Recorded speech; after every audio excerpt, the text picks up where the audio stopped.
We will start with the mindful breathing exercise, watching the breath mindfully for a few moments.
What is a Buddhist initiate?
Then we can try to contemplate.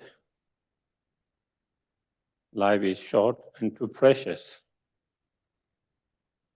to allow to be wasted in just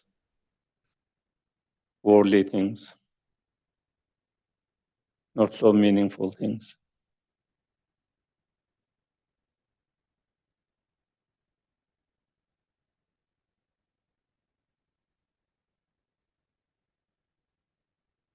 Therefore,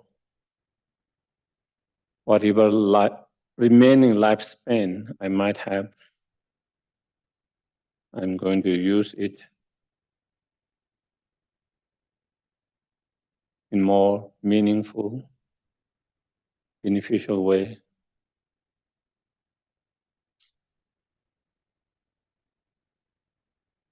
to engage into the practice, Dharma practice, as much as possible.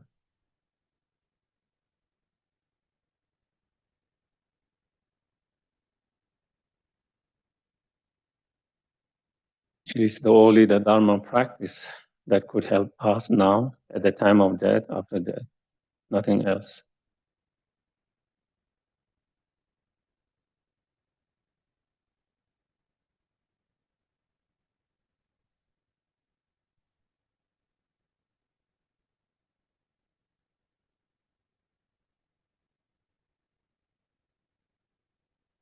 And the purpose of practicing the Dharma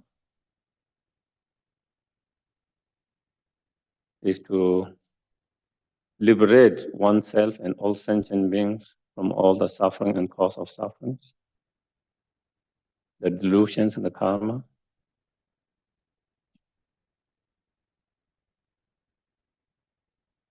and to achieve ultimate happiness of fully awakened state for oneself and all sentient beings.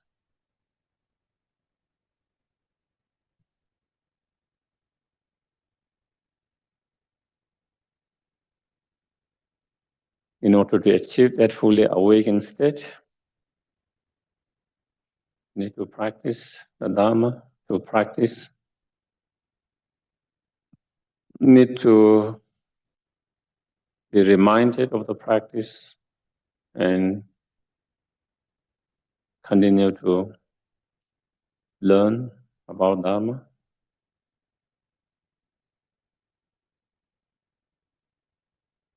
Therefore, I'm going to listen and engage in discussions, reflection, contemplations.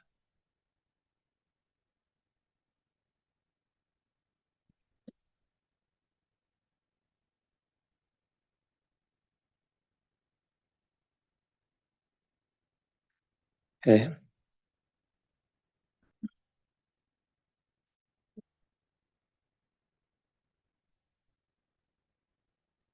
So let's take refuge and generate bodhicitta, once in English and twice in Tibetan.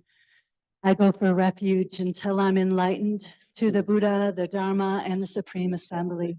By the merits I create through listening to the Dharma, may I become a Buddha in order to benefit all sentient beings.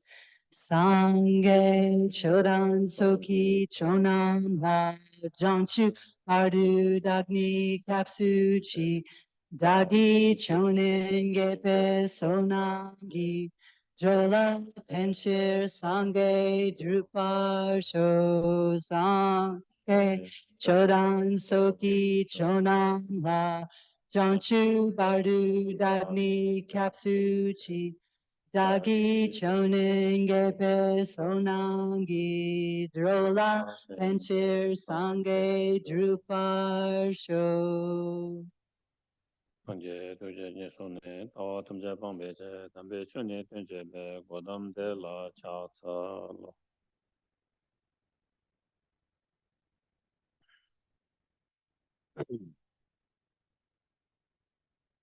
So last week, as we have been going through this particular text by the Third Dalai Lama, the essence of the refined gold. And we are in a section which is the part of the initial scope, practice of initial scope. And within that practice, last week we went through chapter where we talk about contemplating on suffering of three lower realms. And through such contemplations,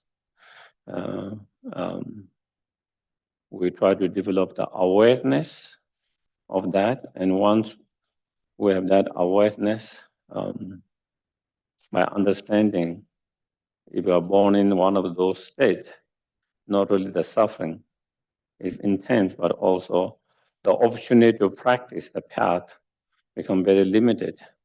So with that understanding, then, we try to engage in a practice that stop from being born in such one of those states, unfortunate states.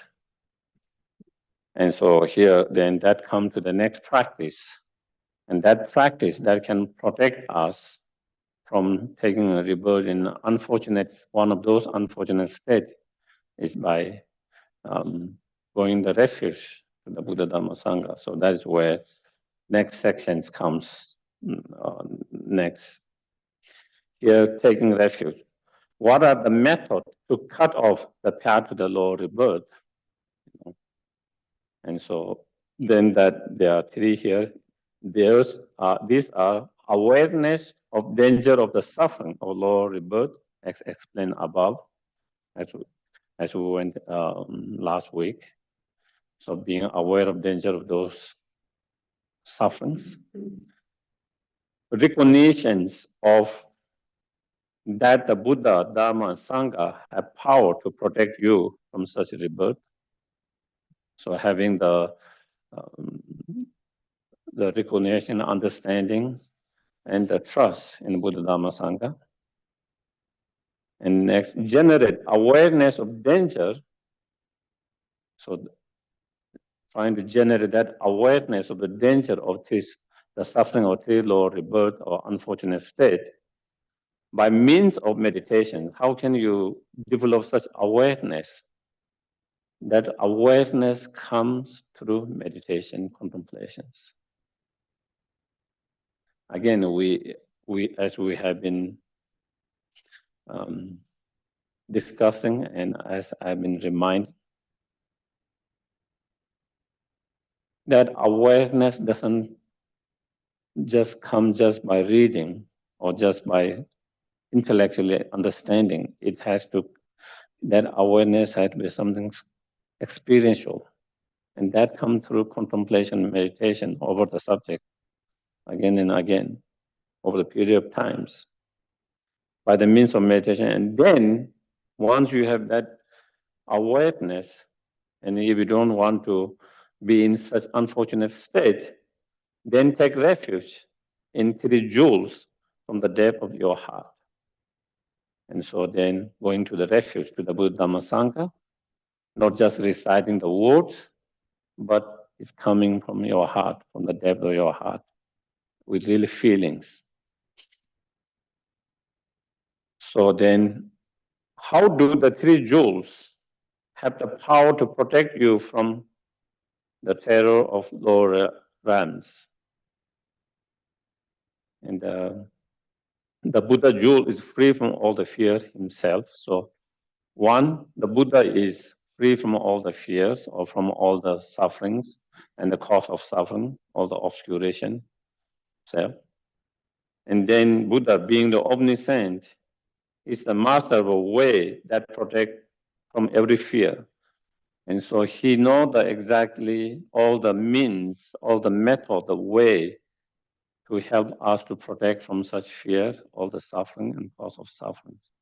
Not only he himself is free from that, but he knows the path, the method, the way to show us, to share with us how to do that ourselves.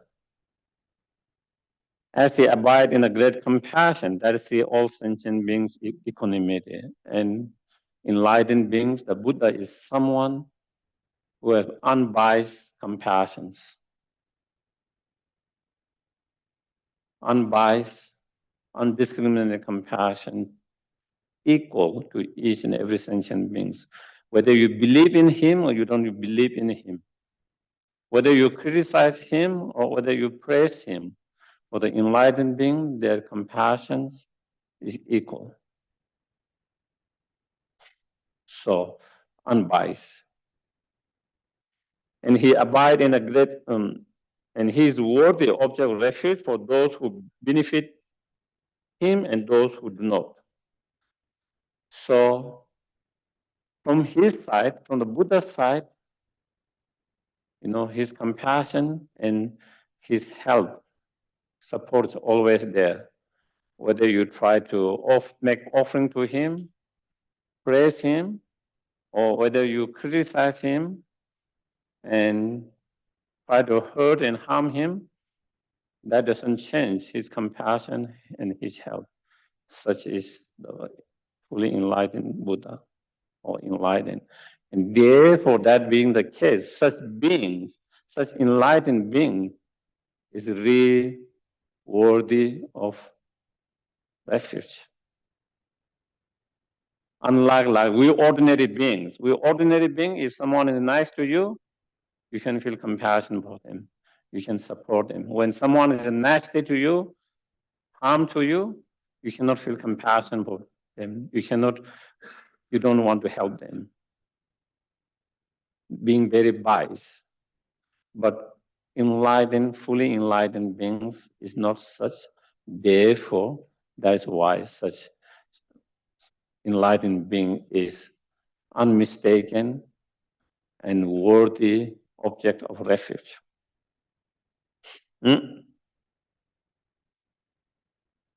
Because he himself has these qualities, it follows that his teachings, the Dharma, and the Sangha established by him are also worthy. And that being the case, then the Dharma, the path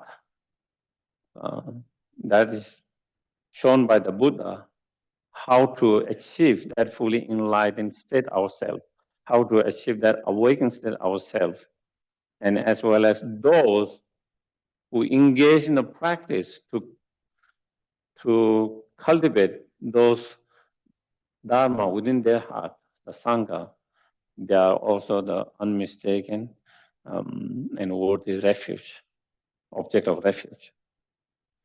This cannot be said of the founders of many religion schools, few of whom were transcendental, or of many doctrines, most of which are filled with logical faults, or of many religions, traditions, most of which are fragmented.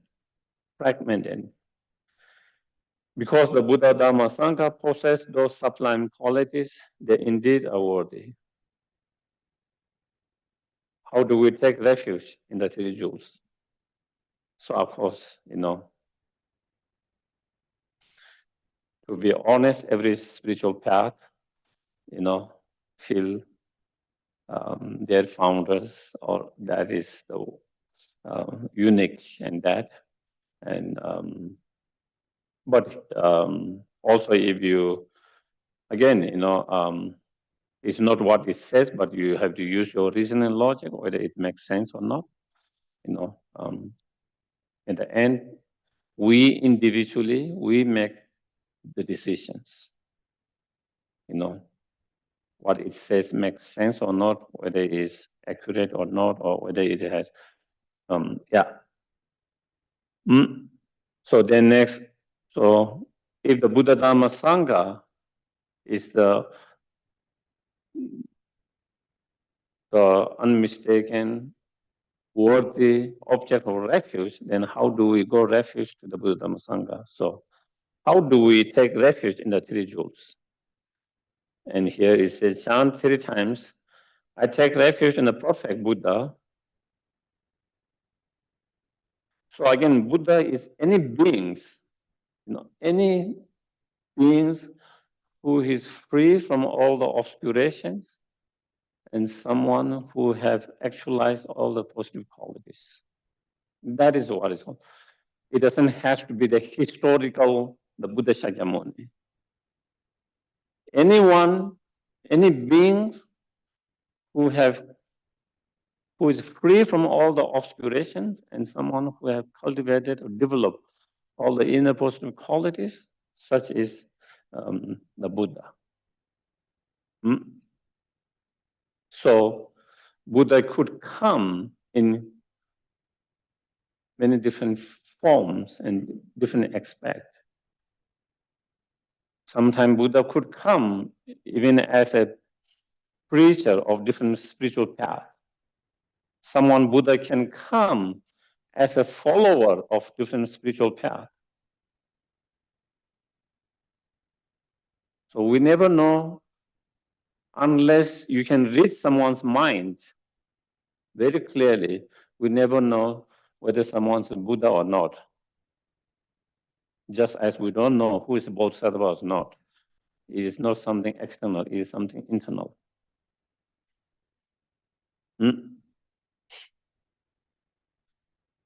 Please show me how to free myself from the samsaric suffering in general and from the lower realms in particularly.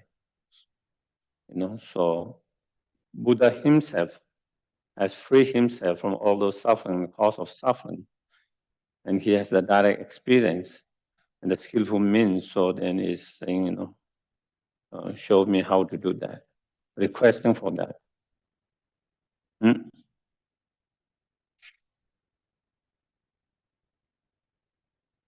I take refuge in the Dharma, the supreme abandonment of attachments. Please be my actual refuge and lead me to the freedom from terror of samsara in general, and in the lower realms in particular. So here, as he says, the actual Dharma that can protect us, the actual refuge, and that can protect us is the Dharma. And when you talk about Dharma, spiritual Dharma, scriptural Dharma, experiential Dharma and scriptural Dharma. And by relying on scriptural Dharma, we develop experiential Dharma within ourselves, such as the wisdom, loving kindness, compassion, bodhicitta.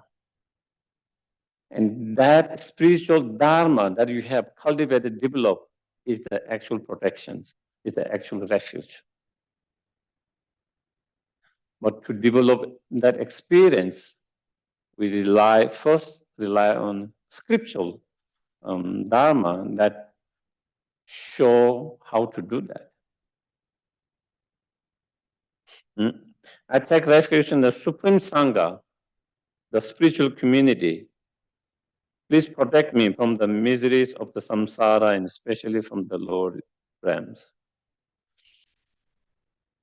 And the Sangha is any beings, individually, any beings who have actualized the wisdom realizing emptiness directly, is the Sangha, the Arya Sangha. It doesn't have to be a community, it can be one individual. Any being who have actualized that wisdom realizing the emptiness directly, that being is Arya Sangha. But even there is not a person who have actualized that wisdom within them, but when there is a community of practitioners who,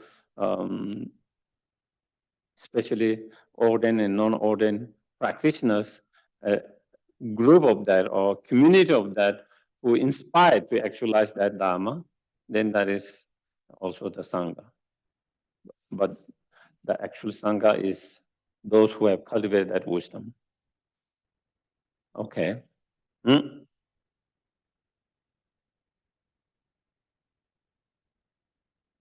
While reciting these lines, generate an actual sense of taking refuge in the Buddha, Dharma, and Sangha from the depth of your heart. So reciting that prayer of refuge is the tool to really develop that sense of taking refuge from the depth of your heart. So the actual refuge is coming from your heart,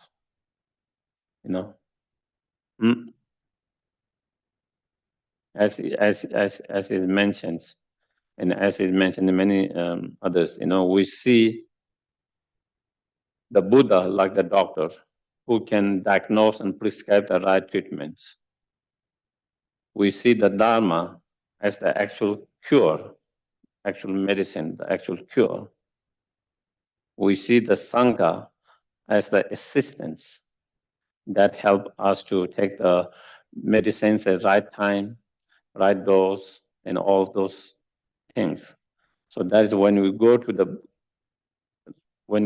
refuge, to the Buddha Dhamma Sangha, then we see that in similarly, the Buddha being like the doctors, Dhamma being like the actual cure, the medicine, and Sangha like the assistants.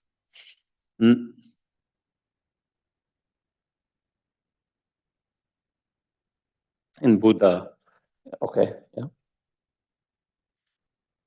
However, taking refuge, but then not observing the refuge precept is of very little benefit. And that this is a very important point here. Obviously, we might have taken a refuge. We have refuge ceremony. Obviously, we might have gone for refuge. We might describe ourselves as a Buddhist because we have gone to refuge the Buddha Sangha. But if you don't keep the precept of that refuge, then as it says, there's very little benefit. Not so great benefit as it should. So that is the power of having taken, it is soon lost. The purpose of taking refuge is soon lost. The power of taking refuge soon get lost. And you don't have the same benefit as it is mentioned, the benefit of taking refuge, eight benefit that in many of the Lamrim, they talk about eight benefit. But of course, it is not, it could be more, But those also, one do not receive those benefit after some time if you don't keep the precepts. So that is where it is said. Therefore, always be mindful of the precepts. Always be mindful of precept, and always try to observe and keep them as well as good as possible. So what are the precepts of taking refuge? What are the precepts of taking refuge? So then it comes here. Having taken refuge in the Buddha, as an ultimate refuge, no longer rely upon worldly gods such as Shiva, Vishnu, any other worldly gods. Okay? So because any worldly god or worldly beings, you don't go to them as an ultimate refuge because they themselves are in samsara. Them themselves are still not free from the delusions. And the purpose of taking refuge is to free yourself from the samsara and the delusions. Then it doesn't serve the purpose.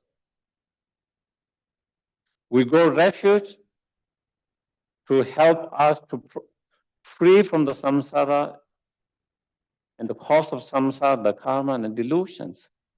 And when they themselves are not free from that, how can they help us to do that? The very purpose of going refuge is lost. So that is something we avoid. Of course, as it mentioned, sometimes we can rely on them to get temporary help, but not as the ultimate refuge. Sometimes we rely on another human beings to get some help, don't we? But we don't take them as ultimate refuge because there is something they can help us, so we can take their help. And similarly, also that is fine with that, but not to go take as a real object of refuge and going refuge. See all the statues, the image of Buddha as actual manifestation, Buddha himself.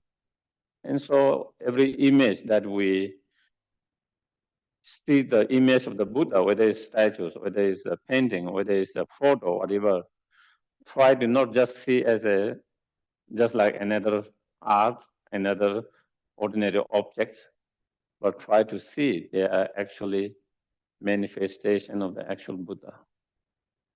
If you can see it, you can receive the blessing of actual Buddha from such objects. Buddha is always everywhere. Due to our obscuration, we are unable to see them. So, if you can see them, they are always there, everywhere, all the time. There's no place, there's no time where Buddha's mind is not permeating. Wherever Buddha's mind is, the Buddha is there. And so therefore, being respectful, taking refuge to the Buddha, being respectful to all those images that represent the Buddha. And, treating respectfully as a sacred objects, holy objects. Next one, having taken refuge the Dharma, do not harm any sentient beings. And that is one we try to avoid. That's a precept. This is the very, within the refuge of the, within the precept of the refuge, this is the key. Of course, when we go to refuge, there is 3 things we try to avoid, 3 things we try to practice. But among all these 6, the main is, trying to avoid harming other sentient beings. That is the very essence of the Buddha's teachings. That is the very core of the Buddha's teachings and precepts here. If you can help, great, try to help others. That is wonderful. If you can help, great, wonderful. But even if you cannot help, do not harm others. Do not hurt and harm others. That is the very key. And if you don't engage in any harmful actions, if you can avoid engaging in harmful action to other sentient beings, and that is what really protects you. That is that practice, that dharma is what actually protects you from having a rebirth in lower rebirth, unfortunate rebirth, or others, or sufferings. And then that is what you try to avoid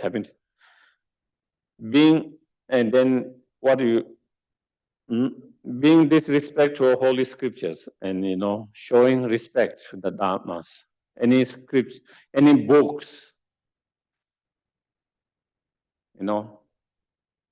any pages of books, that is as dharma knowledge, dharma writing, we try to respect as the full actual dharma, whole dharma, and being respectful, not being disrespectful, but being respectful and treating them again as a holy sacred objects. Because it's through that dharma we can, through such writing and scriptures, that we can learn to transform our mind and develop the inner dharma, the experiential dharma within ourselves. Then, having taken refuge to the Sangha, do not waste your time with the false teachers or with the unhelpful or misleading friends.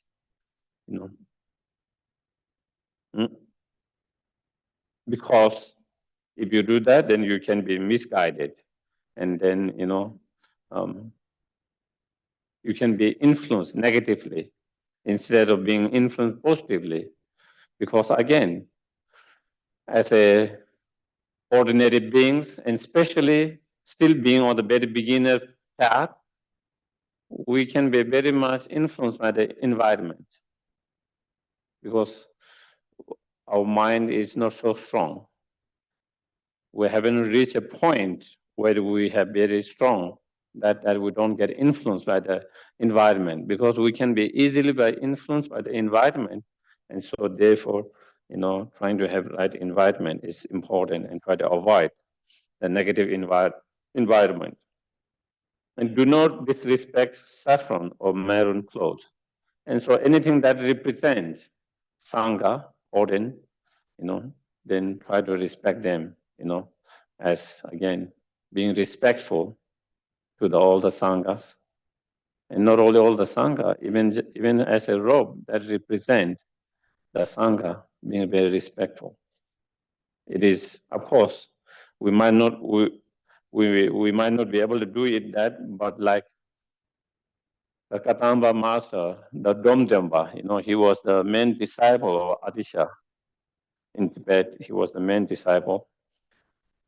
He was a lay practitioner, but he was the main, Adisha, and he was the founder of Katamba traditions, and great master, great practitioner.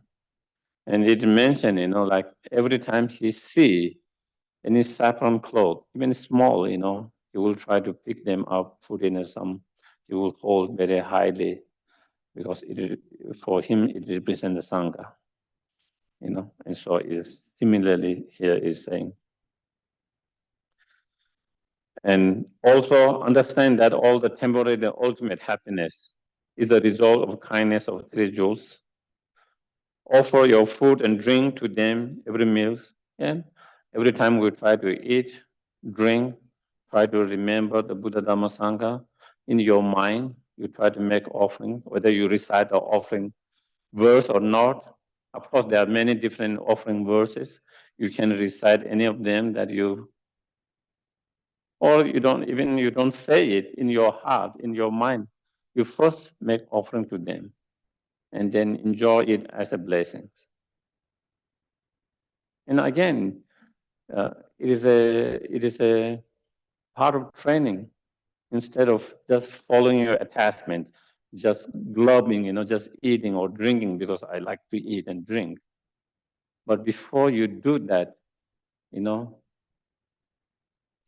remember the Buddha Dhamma Sangha, their kindness, their qualities, and then make offerings. Take some time to do that. And then eating, is also training your mind. Rely upon them rather than upon politicians or fortune tellers for any of your immediate and ultimate needs, So again, sometime when you have, sudden doubt, or when we are not sure and when we need some help, try to invoke the Buddha Dhamma Sangha, and then try to make prayers and to get the answer and rely on them. Especially, of course, when it comes to Dhamma,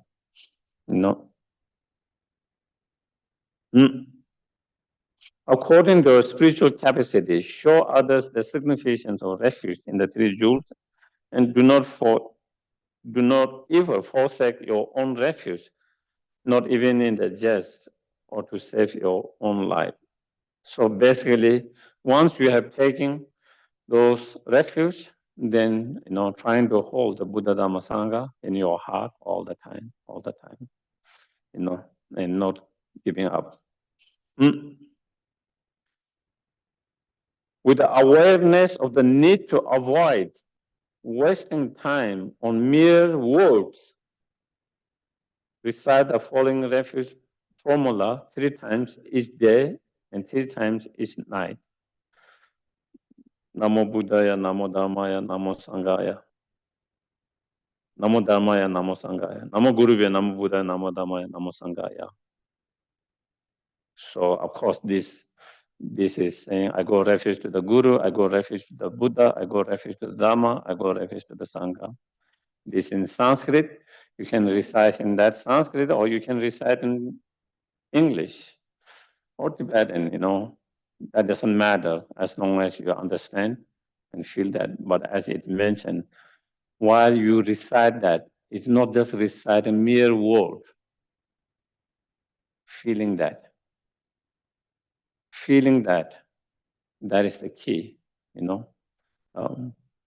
Word is just a tool.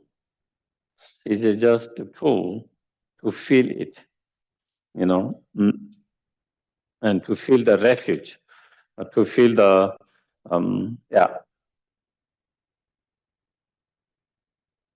the trust, the confidence in the Buddha Dhamma Sangha.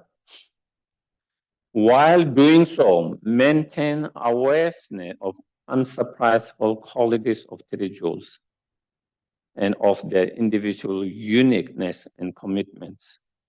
So while you recite that, and while you try to feel and the refuge to the Buddha Dhamma Sangha, try to remember, try to recollect, or try to be aware of the Buddha's qualities, Dharma's qualities, Sangha's qualities, and their individual uniqueness and their commitments.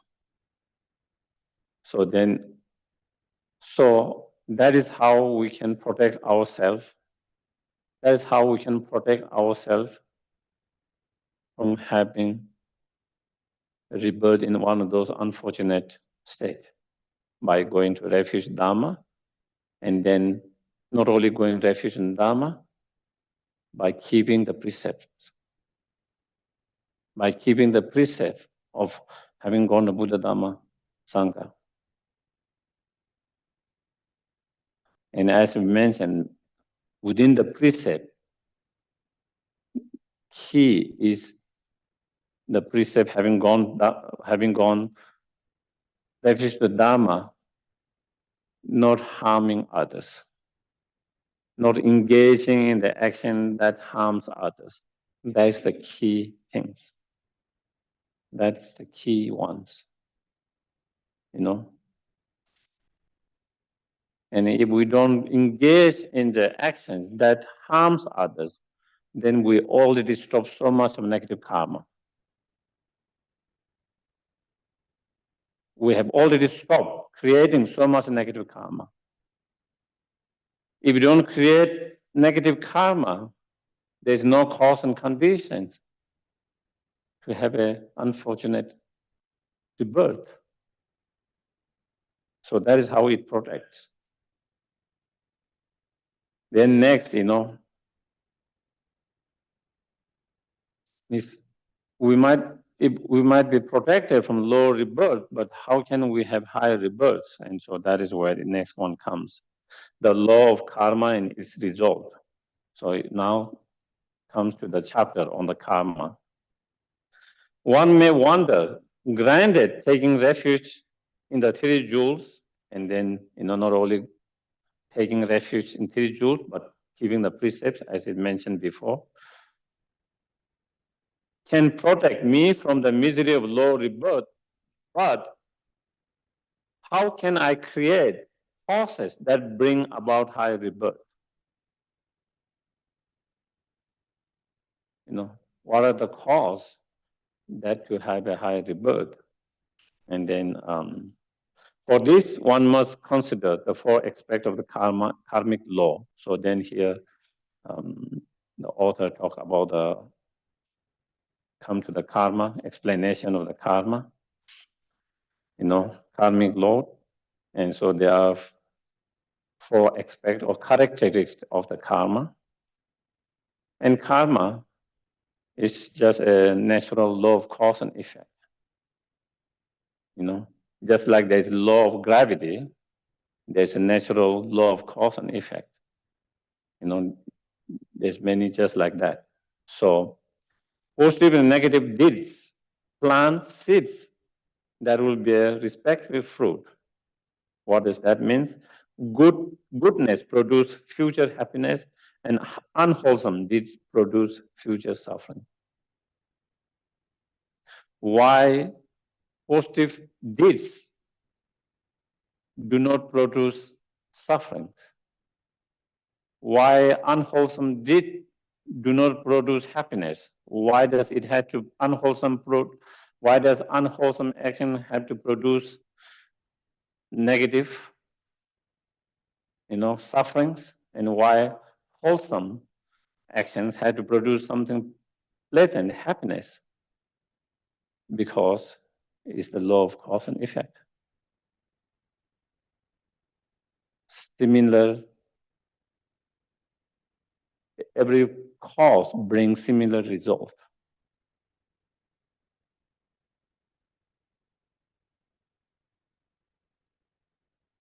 Pleasant actions bring pleasant experience. Unpleasant actions bring unpleasant experience. And that is very law of cause and effect. That is what it is. So that is, definite. The karma is definite in that sense. Cause, any kind of cause bring similar result, not any kind of result. Like in the scripture, they explain, if you plant chili seeds, you don't expect mango tree fruit growing. When the plant grows, it will be chili.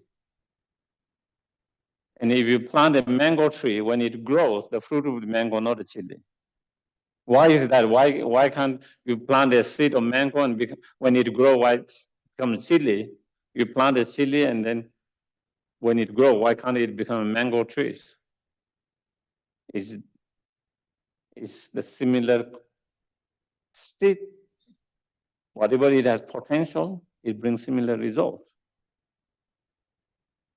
So that is not only in the external world of the plant and everything, but also is the same in the internal world of our actions. That law of cause and effect, not only it relates to the external objects and external world, but it also applies same to the internal world as well. Beings' actions as well. Second characteristic or aspect, one seed produces many results, each of which has many seeds like in nature. And when we engage in one action, positive, negative, if there's no obstacles for that potential, karmic potential or seed to expand, it will continue to expand unless there's an obstacle for it to expand. Multiply, expands. Again, same thing if we see in the external plant world, it is the same. If there is an obstacle for that plant to grow bigger and bigger, it will not become bigger. But if there is no obstacle for it to expand, then it will continue to expand. From very small seed. Then after many years, you can have tree, that can cover so much, with so much big branches, leaves, flowers, fruits, and that fruit, from the seed from that fruit, produce another plant, and another, keep on expanding. Similarly, inner karmic seed also have similar potentials to expand and grow unless there is an obstacle for it to expand and grow. So this basically what is saying is we should not be so careless, thinking, it is a very small negative karma. It's not a big deal. When you start it might be very small, very insignificant, but it will expand and grow by the time. It might be very big and very significant. So therefore, even in the very small negative karma, do not be careless. That is what we understand from here. What we learn from understanding of this is, do not be careless. Try to avoid, even if it's very small, even if it's very significant. On the other hand, something which is positive, virtues, even it seems small, try to engage in that. You don't have to do big things to change the world. You can do with the small things. A lot of time we think, oh, I can't make much difference to the world. I'm just one, I'm just one individual with no power, with no wealth to make differences or all that, and then not doing anything, just complaining, being frustrated, and not doing anything. Instead, even you might not be able to change immediately and do big things, try to do small things that you can. Try to do small things that you can. Eventually, that will also have a big impact. And so that is a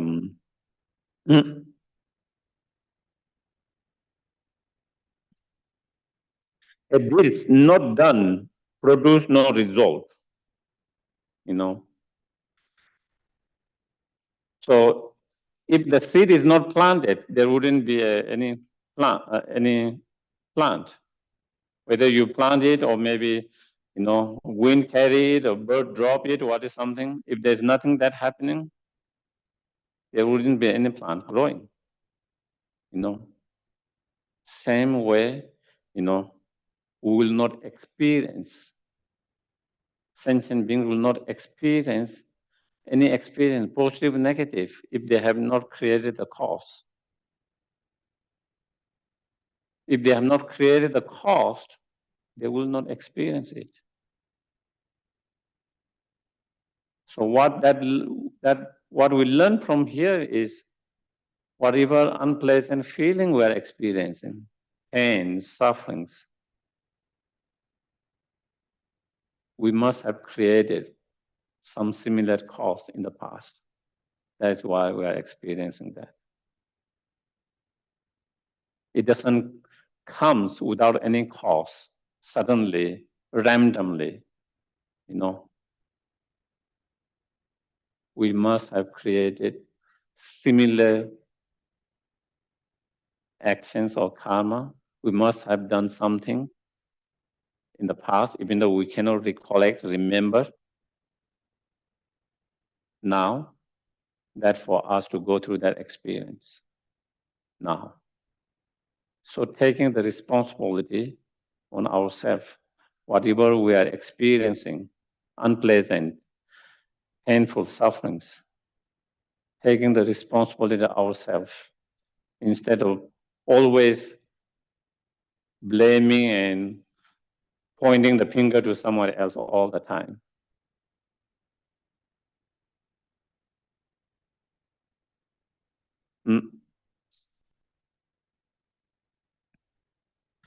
Yeah, at the moment, a lot of time, something bad happens in our life, unpleasant thing, immediately look something outside. Point the finger somewhere outside, outward,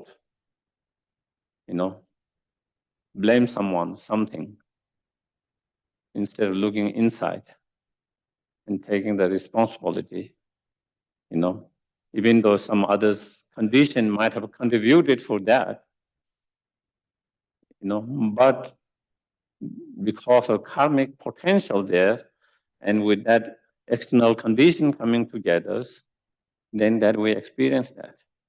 Without the karmic potential, without karmic seed, even that external condition comes, we will not experience that.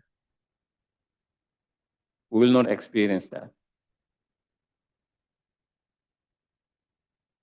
But when there's a coming together, so our own karmic potential from the past, karmic potential sit, and then immediate cause and conditions, then when that comes, then that is what I experience.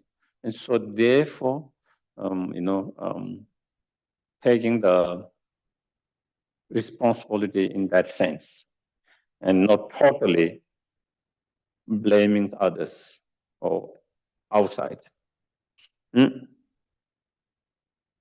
Every deed you do with your body, speech, and mind leaves a karmic seed on your continuum, mental continuum, that is never exhausted unless experienced or naturalized by purifications. So once we create karmic potentials, karmic seed through action, through any of the three doors, body, speech, and mind, that karmic potential or seed is planted within our mental stream, and that mental stream continue to carry it. And it will experience one day. It's only a matter of time. Unless it is in terms of negative karma, that it is being through purification, we destroy it, or through having experiences, we kind of neutralize it and do not experience it again in the futures. Unless that, it might take years for the ripening of that karmic seed, or it could take many lifetimes, but one day it will ripen when the cause and condition come together. Is like a seed in the desert. You know, there's a seed, unbroken, with full potential, and because there's no rain, it didn't grow this year, 5 years, 10 years, 20 years, 30 years, 50 years. Then after 50 years, there's some rain, and it started to grow. You know, it feels, where did it come from? You know, because seed was already there, but the condition was not right. The other condition not right, that it didn't grow. Same way, it might take many, many lifetimes. But when the conditions comes, so therefore what we learn from here with this understanding is that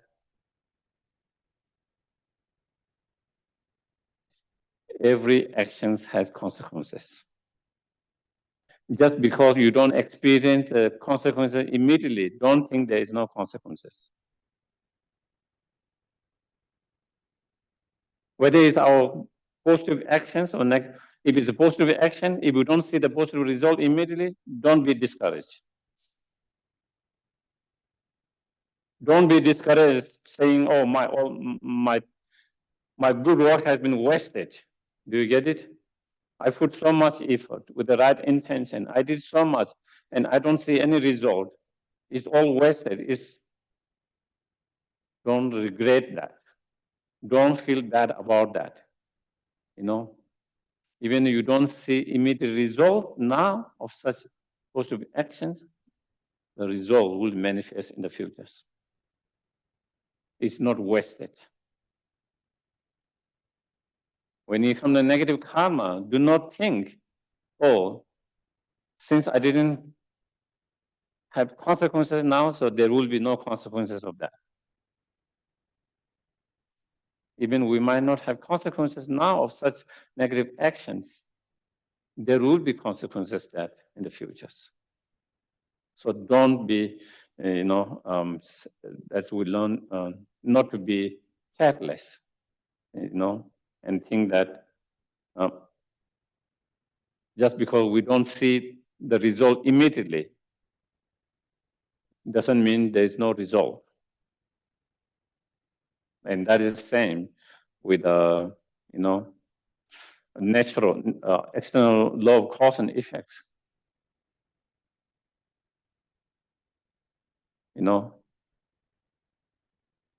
In this, we are experiencing some result of actions taken maybe 30 years or 40 years ago with all these factories and everything in global warming. Immediately in the first year, 2 years, they didn't feel that consequences. Doesn't mean there's no consequences. Just because you don't feel immediately. So that in the same way with karma, so these are the 4 basic aspect or characteristic of the karma, of cause and effect. And when we understand each of them, it helps us to understand more deeper of karma, more depth of karma, When you have contemplated those 4 aspects of karmic law, the importance of living in accordance with the teachings of abandoning harm, so abandoning or avoiding that's harming another being. So that is the precept that we saw in having taken refuge in the Dharma. And cultivating good, engage in the cultivating or engage in the virtues, wholesome actions becomes obvious.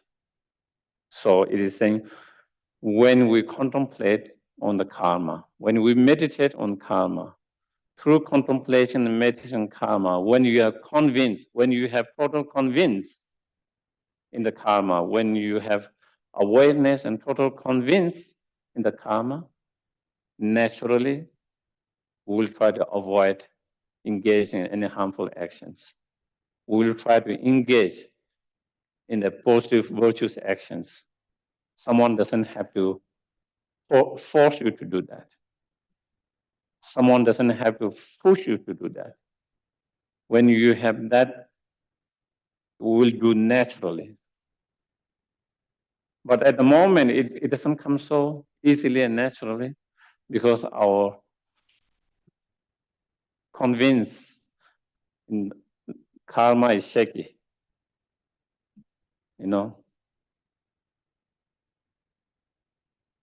When things goes well, we feel there is karma. Karma makes exact sense. When things go tough, difficult, then we think, oh, this karma is garbage,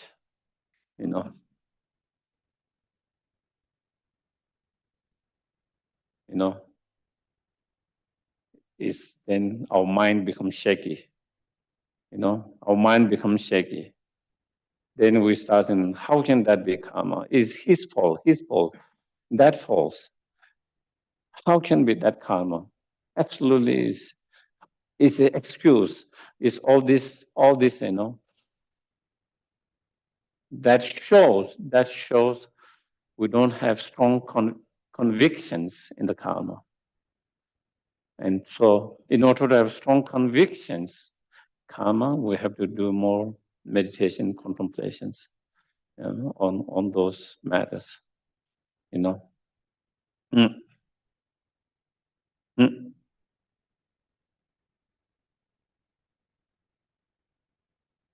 Then here, to prove the law of karma by mere force of logic is extremely difficult and lengthy process. And only one well-versed in logical reason could follow the process. Yeah, so it is like, something, if someone has to explain about very far distance stars and all of that with mathematics and that, person who know those mathematics, they might be, but someone who have no understanding of mathematics with all, it is going to be very difficult and lengthy process and difficult. Similarly, to be able to do reason and logic. And so that is same whether we talk about, past and future life, many lifetimes, or karma that is related with many lifetimes concepts, in order to that, then even though there are reason and logic that you see in the scriptures, but as he said, it is going to be,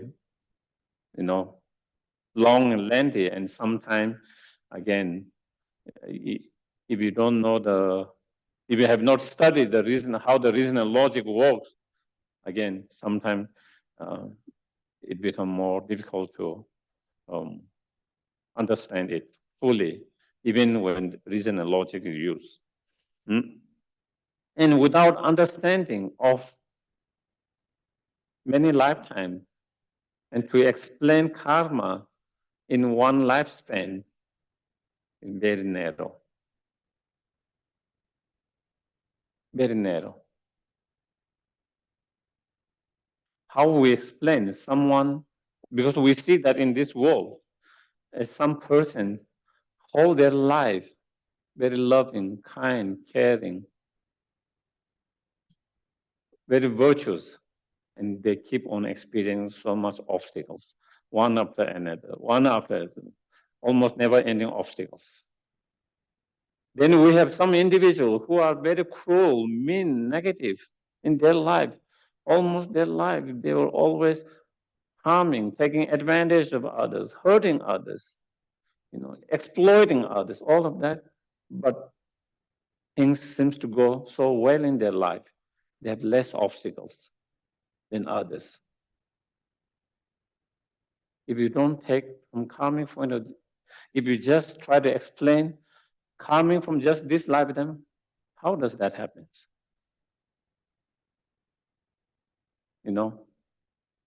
That person engaged in only virtuous actions or mostly virtuous action, he or she is experiencing so much obstacles, challenges, difficulties, sufferings. That shouldn't, if you look from karmic point of view, that shouldn't be the case. And someone who is engaged in so much negativities, negative karma, and they seems to be successful, seems to go, everything goes smoothly without much obstacles. That shouldn't be the case, but how?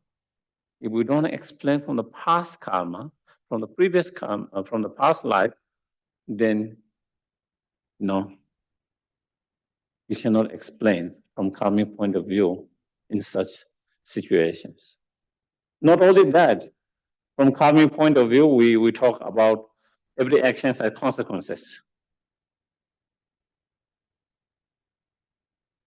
But what happens?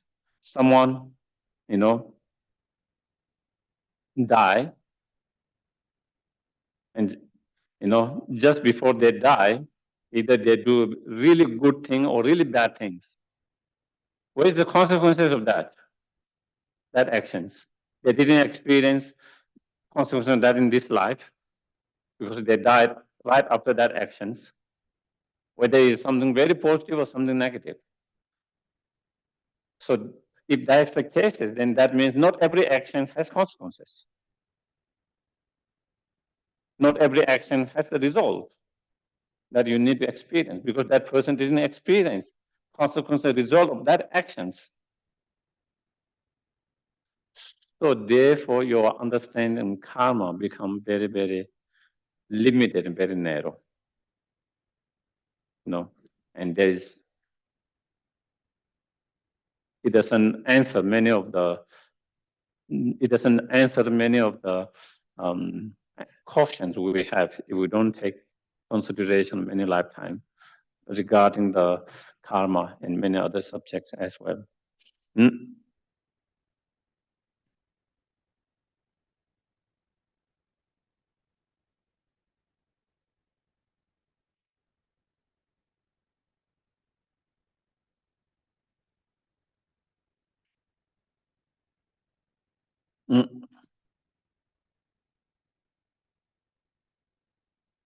And therefore, so instead here, the author is saying, instead, I will quote a verse from the King of Concentration Sutra. So he says he's not going into all the reason and logic about the law of cause and effect karma, because it's going to be a very lengthy process and a lot of reasoning logic and is required. So he says he's just going to quote from that sutra, King of Concentration. In that sutra, it's mentioned, moon and stars may fall to the earth. Mountains and the valley may crumble, and even the sky may disappear. But you, O Buddha, speak, nothing falls. And after that, then in another sutras, Buddha said, bearing those words in mind, we can consider the following teaching from the Buddha himself. So in another sutra, Buddha says, so on karma, here he said, from non-virtues comes sufferings. Therefore, day and night, you should think and rethink how to escape from the suffering forever. So in that sutra, Buddha says, all our sufferings come from non-virtues, negative karma, non-virtues. And therefore, contemplate that day and night. Think how all our suffering, how all our pain, how all our difficulties comes through our own previous negative karma actions.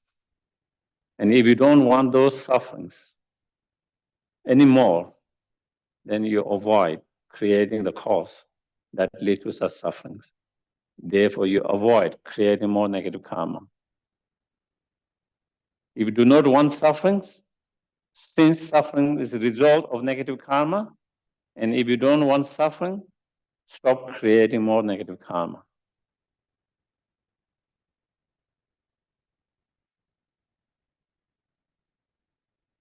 Not wanting suffering and continue to engage in the negative karma or non-virtuous actions is a contradiction. Not wanting to burn your hand and putting your hand in the fire. And same in sutra also. And also the root of all goodness lie in the soul of appreciation of goodness. Constantly meditate upon how to ripen the fruit that can grow therefrom. And so here is explaining how all our positive experiences,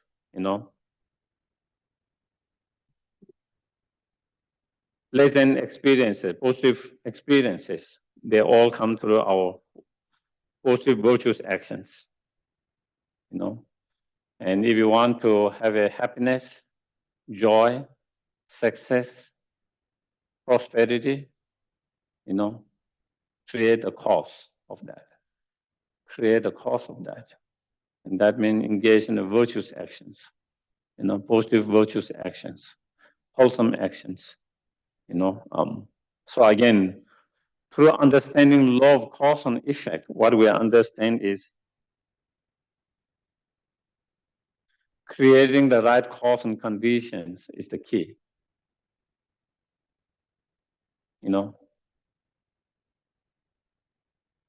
If I want to see my garden beautiful, you have to make it. It's not just wishing to have beautiful.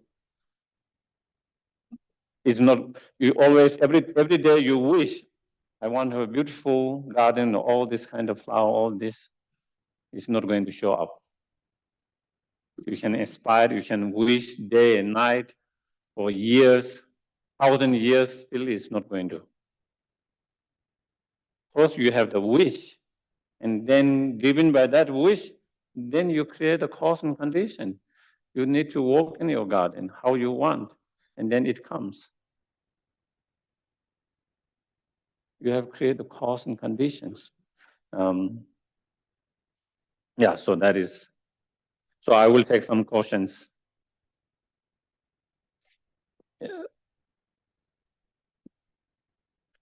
We'll start with the floor. If anyone's got any questions on Zoom, please let us know. Here's Claire. Hello, Geshe. Thank you. Thank you first for the comments about expanding our view over lifetimes about karma. That's a very helpful reminder. But I wanted to ask your advice about something that happened recently in my professional life. I went to a 2-day meeting, and the group is about 25 people who I work very closely with, and there's been a lot of conflict and drama over the last couple of years. And I think a lot of us, including me, were feeling some anxiety about spending 2 days together in the same room. And there's a facilitator there, and she asked us to start the first day by getting in a circle and each person contributing or speaking out what they wanted to contribute, what their motivation was for the meeting. And when it comes around to me, in that moment, I just blurted out that I had done the blessing of speech practice on the way down to Albuquerque that day, which was true. And I said that, and I was comfortable saying it because I know a lot of them well, and I was one of like 2 or 3 people in the room who were not from one of the local pueblos or tribes, and many of them are very engaged in their spiritual, practices.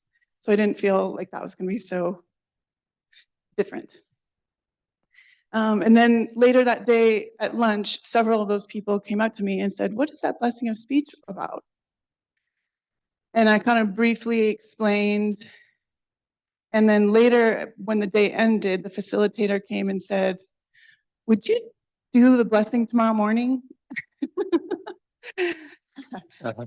And that really surprised me. And yet, because some of the other people in the room had asked about the blessing of speech, I just thought, okay, I'm going to follow that line and,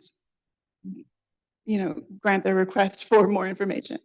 So number one, I wanted to ask you, I called you on the way down the next day, but your phone was off. I just wanted to ask you if that was okay to lead that group that way, because I did project the PDF booklet and we did the blessing of speech together, a very simplified version of it. And then, so I just wanted to ask if that was okay, because now some of them have asked for that PDF. And so it was interesting and surprising, and it was great that they're so open, but I just want to double check that it's okay to actually send that PDF, because there's a lot of other things in it. Thank you. No, I think it's absolutely fine as long as it's coming from their side, they're interested, where you are not trying to kind of force something from your side. They want it, and probably they enjoy and like it, and was beneficial, and so they want it. But also you can check maybe whether you want to share all the PDF. You can see, I don't know, in PDF everything's,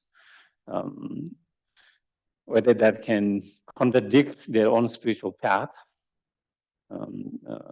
Sometimes that is maybe not the best.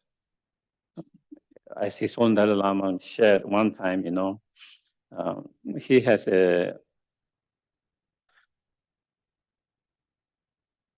friends, Christian monks and contemplative Christian monks, and they invited him many times to teach, and especially teaching on meditations. And so His Holiness taught, meditation, loving kindness, compassion, devotions, all of that, because it's quite similar. They also have that. They might not have the meditations like the Buddhist has, but still that. And then also they asked whether he could also teach on emptiness. And His Holiness he said, that one I can't teach. And he said that will be very, it goes to the very root of their belief, that there is a independent, permanent, all-powerful, inherently existing God, and that is the very basic from where all this comes. And so when you talk about emptiness, that could be an obstacle for their strong belief in that. And His Holiness doesn't want to create that kind of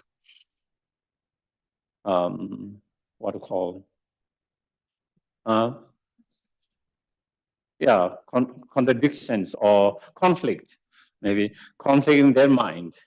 They don't, and so same thing, I think, is another thing. Someone actually really from their side interested in knowing Buddhist and they want to come, but then while they want to keep their own spiritual path, but maybe if they see something that they can benefit from outside, then we try and make sure that if there is something that doesn't really conflict and their own spiritual belief, then I think that should be okay.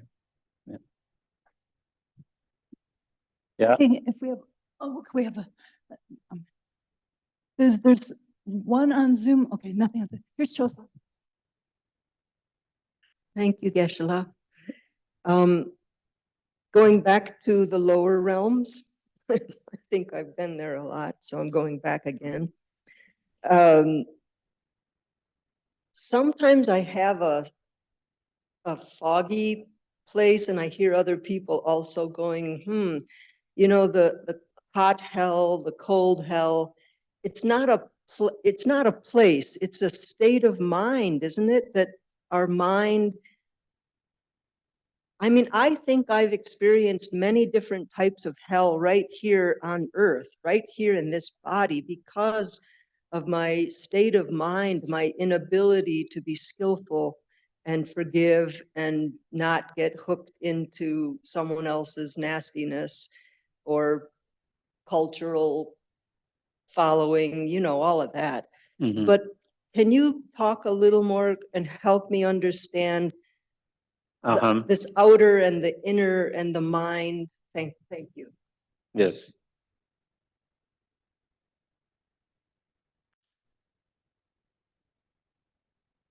I think there is different explanations you can say according to different Buddhist scriptures. Like Vasubandhu's, one of the earlier Indian masters, Vasubandhu's Abhidhamma Kosha, in his writing, he explained as though there is an external world of such, okay? And I can't say for sure there is, there isn't, because I don't know much about, I don't know much about our own world. And there is billions of universe galaxies that we don't know what is there. Is there another living beings? What kind of living beings there are? I don't know. Personally, he does explain as though there is a physical world, but me as a personal, I'm just open to say there is a possible of that, but I can't say for sure there is or there isn't. Then in some explanations, according to some masters, they explain about it being, coming from your mind. Due to your mind, you project or you create such world. Even though there's no external world, but in your mind, you feel there is such world and you experience as though it is really happening there. So there is some illness, what is called schizophrenia. Some people experience like that, not the hell, but like they are being pricked by the birds. Even though there's no bird, external bird, we don't see, but in them, or they feel like someone is chasing them and trying to kill them, trying to snap them, and they really feel the fear and is real. There is no external for them is real. The suffering they experience is real. Is there someone really chasing external persons with that? No. But in their mind, due to their illness, there's creation of that. And for them, they really experience the pain. Similarly, that is how, due to our karma, there is a projection of that, and then individual experience that way. There is some teachers explain that. There's no very clarity in Shantideva's Guy's Boso way of life. There is no detailed explanation, but there is just kind of one verses where he says, where does the irons of the hell comes? Talking about the hell realms, hot hell realms. And he says, he says, it is coming through your own mind. The Buddha said it is coming from your own mind. So that is there's that verse without much detailed explanations or extensive explanations. So again, if you look at and take it more literally in that, and then again, you can similarly what other teachers explain, your mind create is creation of your mind. And then, and then as some teachers explain, we all go through 6 realms because our anger is the hell realms, our greediness or miserliness is the hungry ghost realms, our desire is the human realms, our ignorance is the animal realms, and our pride is the god realms, our jealousy is the demigod realms. So again, in terms of different emotions related with that. So I think you can say there are quite few different explanations, and it's up to us to see what makes sense, and then decide yourself. Yeah. Thank you, Geshe. Yeah. Barbara, we can take, I've got 2 questions from last week online, Yeah, but yeah. I don't want to miss yours, Barbara. So, Yeah. Larry, thank you so much for your patience, Larry. Last week, Larry asked, Geshe, isn't some level of attachment necessary between a disciple and his or her guru? No, it's not necessary, but shouldn't have any attachments. You can, as a disciple, we build, relation with our guru with respect and trust and respect. And from the teacher's side, of course, also, trust, respect, compassion, that, but not attachments. Okay. Yeah. So if there is attachment, then it creates a lot of problem.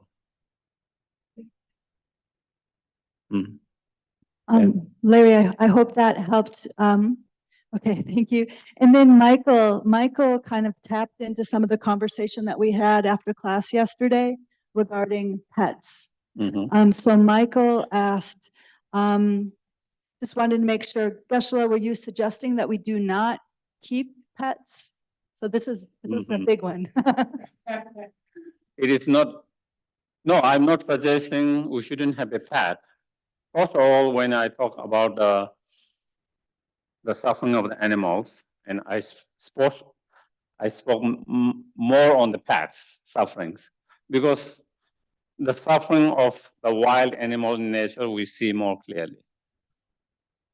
Animal or pet who seems to have all the love, compassion from the owners, food, everything, they don't need to worry. It seems like they don't have sufferings. And we might feel like their such rebirth is better than human rebirth. Do you get it? One, we human are a little bit kind of complicating. There seems to be more simple in that way. Secondly, we struggles. We human beings struggles with our basic needs. So many people's. Those path doesn't seem to struggle that, And so that sometimes we might think that how come those animals, such as the pet, have sufferings? How is this unfortunate rebirth or rebirth? So that is why I kind of focus so much on, even as a pet, even they have all these conditions, they don't have freedom. And I was talking about what will you feel like you are in house arrest, in a way is a house arrest, and some home, they have bigger space, some are very small, some of them even in cage, so if you took that, then so that is why I focus. It's not to say that you shouldn't have pet, but I'm just talking about the suffering of them from that perspective, because so yeah. But of course,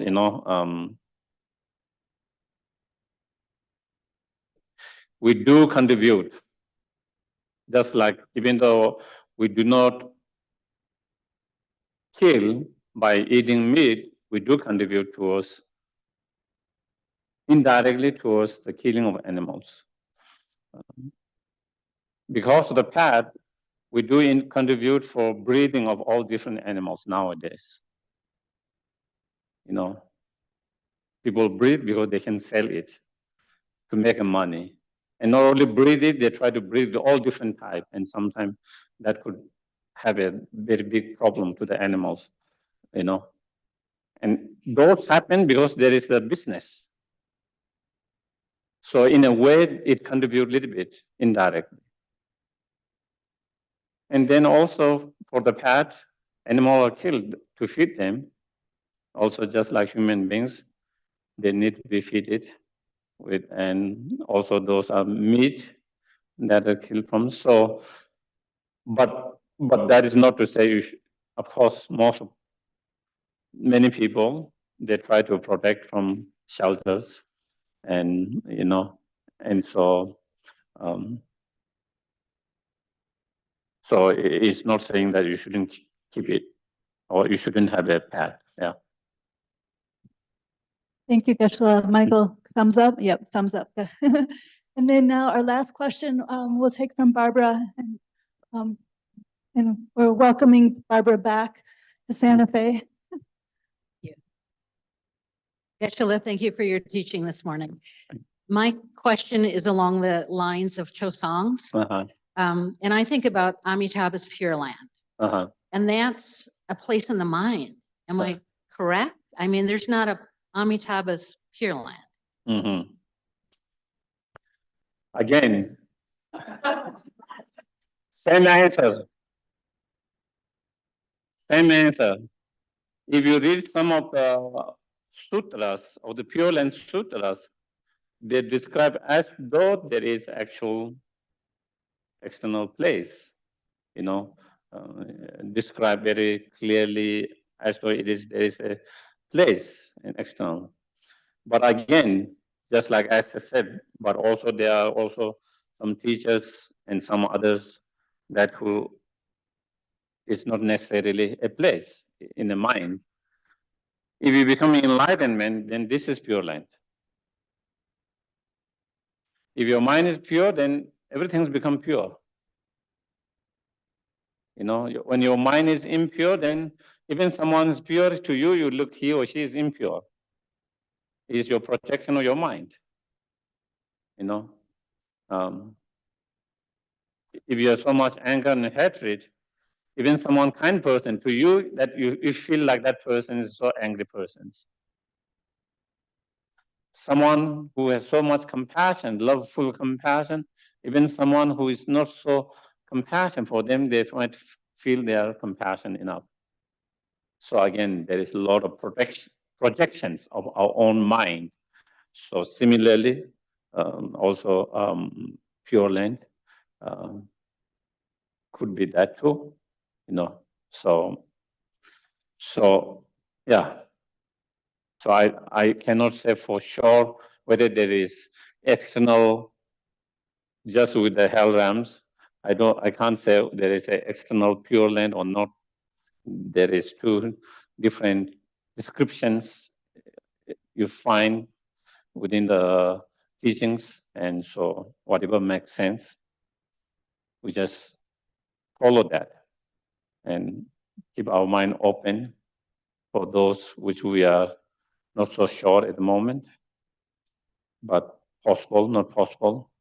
But at the moment, whatever it makes sense, we try to take that. Okay? With that dedication. Okay. And if anyone has any other questions, please let me know and we'll answer them. Geshe will answer hopefully next week. So Michael, could you please share the prayers?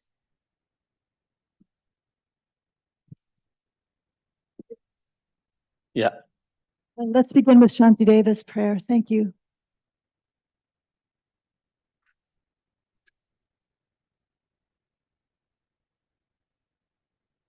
May all beings everywhere plagued by the sufferings of body and mind obtain an ocean of happiness and joy by virtue of my merits. May no living creature suffer, commit evil, or ever fall ill. May no one be afraid or belittled with the mind weighed down by depression. May the blind see forms and the deaf hear sounds. May those whose bodies are worn with toil be restored on finding repose. May the naked find clothing, the hungry find food. May the thirsty find water and delicious drinks. May the poor find wealth, those weak with sorrow find joy. May the forlorn find hope, constant happiness, and prosperity. May there be timely rains and bountiful harvests. May all medicines be effective and wholesome prayers bear fruit. May all who are sick and ill quickly be freed from their ailments. Whatever diseases there are in the world, may they never occur again. May the frightened cease to be afraid. May those bound be freed. May the powerless find power, and may people think of benefiting each other.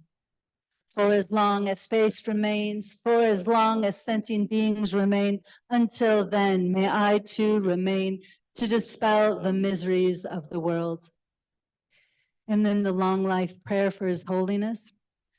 Gangri Rawe Korwe Jinkam Dear Pandan Dewa Malu Zhengwei Chen Rei Zingwa Tenzing Gyatso Yi Jape Site Bardu Tengyur Chi.